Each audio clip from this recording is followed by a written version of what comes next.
As a designer, you're faced with many different challenges. One of those, of course, is choosing the right color to use. To some people, it comes naturally. However, many designers struggle with figuring out what colors work well with each other. Well, Illustrator has a special panel, something called the Color Guide, which can help.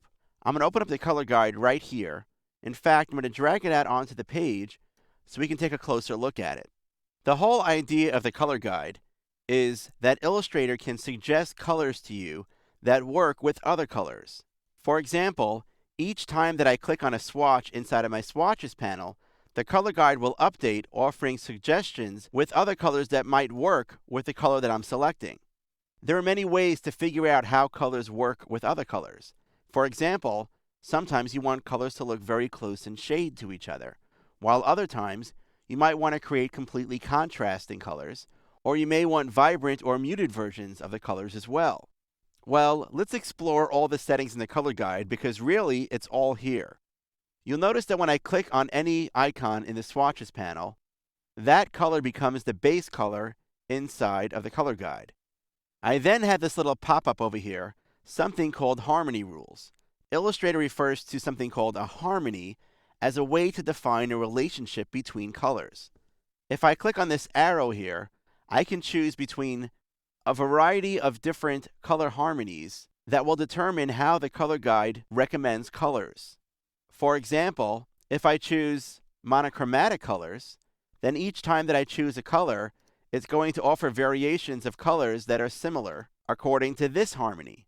However, I can choose a completely different harmony, for example, complementary colors, which are opposites of each other, and now, as I click on a color, I can view all those variations as well.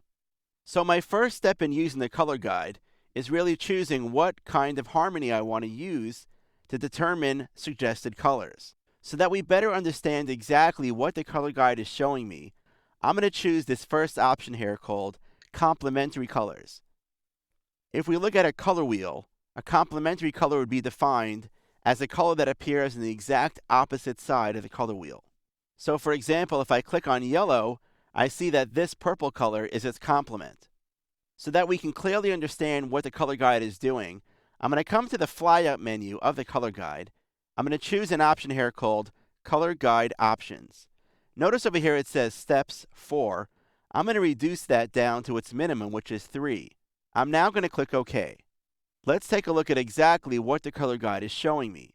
I've set my base color as yellow, which I've done by clicking on this little swatch right here. Because I've chosen a harmony of complementary colors, I see my original color right here, and I see its complement right here. Illustrator then takes these two colors and puts them right here down the center of the panel. So this yellow part is here, this purple part is here. Illustrator then generates 3 different shades and 3 different tints of each of those 2 colors. It's generating 3 steps because I just changed that value to 3 in the color guide options a moment ago.